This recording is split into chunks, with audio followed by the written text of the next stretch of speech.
I knew it was only a matter of time before this happened, and this only goes to prove my point even more. We've made this argument several times, and it's continuing to be proven that I've been right about this from the jump. Yeah. Well, I mean, what did you think? How did you think that this would play out? Right. Well, I mean, you and I are on the same page with this. Police intervene, arrested Ron Paul backers at Missouri Caucus. Now, I can remember on numerous occasions, when I've made the claims about the Ron Paul people being so radical, so loony and just, unpleasant, angry, you know, the hardcore conspiracy theorists, radical libertarians, you know, and I mean, just the title of what one of the videos you posted, Ron Paul supporters make Ron Paul unelectable. Now, ultimately, Ron Paul makes himself unelectable, but his supporters play a role in his unelectability. I'm not even sure if that's a word. We'll check that out later. But yeah. So at the Missouri caucus, these police officers are sent to intervene because they had to ultimately arrest what was it, two Ron Paul supporters.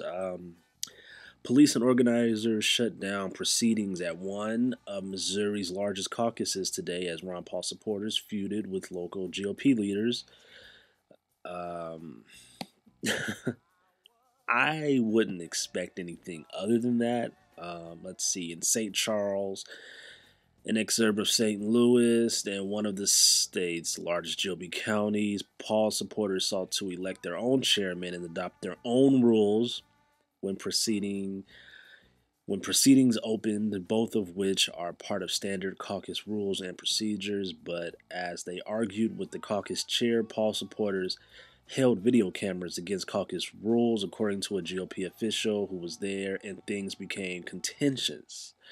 Um, let's see. An off duty police officer hired as security eventually fielded a trespassing complaint against the Paul supporters and notified on duty police in the area municipality of St. Peter's, who, along with the police from other jurisdictions, arrested two Paul supporters and ended their caucuses early. A joint jurisdictional police helicopter arrived on the scene. Kippers said about 10 officers arrived in total. Quote, two people were arrested for trespassing after receiving numerous warnings to leave the school property, unquote, the St. Peter's police said in a press release. Quote, both subjects were transported to St. Peter's Justice Center where they were booked for trespassing and released on a summons, unquote. The St. Peter's police identified the Paul supporters as Brent Safford, 45, of Old Fallen, Missouri, and Kenneth Suter, 55, of St. Charles. I'm not sure if I got the pronunciation right on any of those cities. Uh, if I didn't, please forgive me. Caucus business never really got started. The St. Charles GOP does not know whether it will send any delegates to the congressional district or state conventions, having elected none. Saturday's episode was a near repeat of 2008, when Paul backers succeeded in overwhelming other factions at the St. Charles caucus. According to Kippers, their elected delegates were subsequently tossed from the congressional district convention for being verifiable libertarians by primary voter rolls and not Republicans. Although Missouri has no voter registration by party. Okay, now that goes back to what I was saying. I really feel, I mean, since this libertarian movement is, unfortunately, it's growing, and because a libertarian, it doesn't have its own party, it's seeping its way into the Republican Party, and you have these radical libertarians trying to influence the Republican Party and ultimately turn it into the radical Libertarian Party. Um, let's see. Uh, okay, so I mean, look, the idea that just being fiscally conservative is enough to make you a full-fledged conservative does not, you know, that doesn't fly, because I've yet to meet a libertarian is who holds any type of social conservative views, because basically the mindset of a libertarian is, everything. I mean, sort of like liberals, everything goes just as long as I don't have to pay for it. Meaning that libertarians will generally support anything, no matter how ridiculous it is, no matter how liberal it is, just as long as it doesn't affect them in a fiscal way. Meaning that if it doesn't affect them in the form of a tax hike or anything like that, yeah, sure, go ahead. Just as long as this doesn't mess up my money, is pretty much the mindset of a libertarian, and that's just not conservative enough, not for me. And in a way, it's radical, because the idea that everything is okay just as long as it doesn't have to affect you fiscally, that's pretty freaking radical. But I'll go ahead and continue on here. Let's see. Uh, at the state convention, in a spirit of reconciliation, according to Kippers, they were reinstated, and the officials who had barred them were themselves barred for having done so. Quote, "Did I expect this to happen? Kind of." Unquote, Kippers said of Saturday's episode. Quote, "That's why we hired policemen." Unquote. It's too early to tell which uh, candidate performed best, and the Missouri GOP said anecdotal evidence indicates that very few counties choose to bind their delegates to any particular candidate. The county caucuses are Missouri's main event in the 2012 primary season. There will be no traditional winner. Caucusers did not vote on presidential candidates, even in a straw poll or beauty contest, since, as in Iowa. Instead, caucusers choose first tier delegates to Missouri's congressional district and state conventions, who will then elect and allocate 49 of the state's 52 national delegates. Rick Santorum, as we know, won the state's non-binding February 7th primary, 55% to Mitt Romney's 25%. Newt Gingrich was not on the ballot, having made no attempt to qualify. The state party tried to cancel that event after a complex interstate political saga.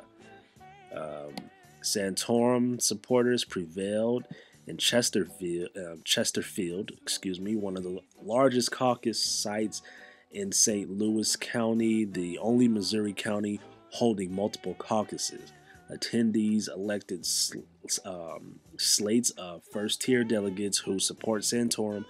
According to a local GOP official, Paul's supporters meanwhile prevail in Boone, a mid-sized county that encompasses Columbia and the University of Missouri. The county elected slates of 48 Paul supporting delegates and 5 who backed Romney, the local GOP chairman said. Paul supporters and local officials get along well in Boone, Chairman Bruce Cornett said, although one 75-year-old county GOP member referred to them as loud and obnoxious at Saturday's event. Loud and obnoxious. Well, coming from my perspective, that's putting things pretty lightly when we talk about the Ron Paul people. The caucus won't end until next week. Nearly all the caucuses took place today, but Jackson County, which encompasses Kansas City and is one of Missouri's largest counties by GOP votes, will not caucus until March 24th. I wonder if we'll see this in Jackson County. on March 24th. Maybe. Uh, I've not been wrong about these Ron Paul supporters. I haven't been wrong about them at all, and they proved me right when gone to look at the our Ron Paul videos that you've uploaded and just read the comments. There, the proof is in the pudding right there. Uh, you know, they lash out at me for referring to them as being so radical, but then yet they leave radical comments on those videos, therefore only proving my point even more. Duh. Some people just don't get it. Some people just don't get it. The Ron Paul folks, they surely don't get it. They're in another world, on another planet, in another galaxy, in another universe. Oh boy. Oh boy. But hey, ultimately, will they be that big of a deal since we both know that they're percentage wise such a small portion of the voting population, and Ron Paul still has not yet won a state. I think he's like 0 for 20 now or something like that. And he's just continuing to fail and fail again and fail again, just one loss after another. And, if there's one thing that guy is good at, it's losing. That's for sure. If you want to learn how to lose, take Losing 101 by Ron Paul. Very effective for those of you who want to know the skillful and tactful ways to continuously lose.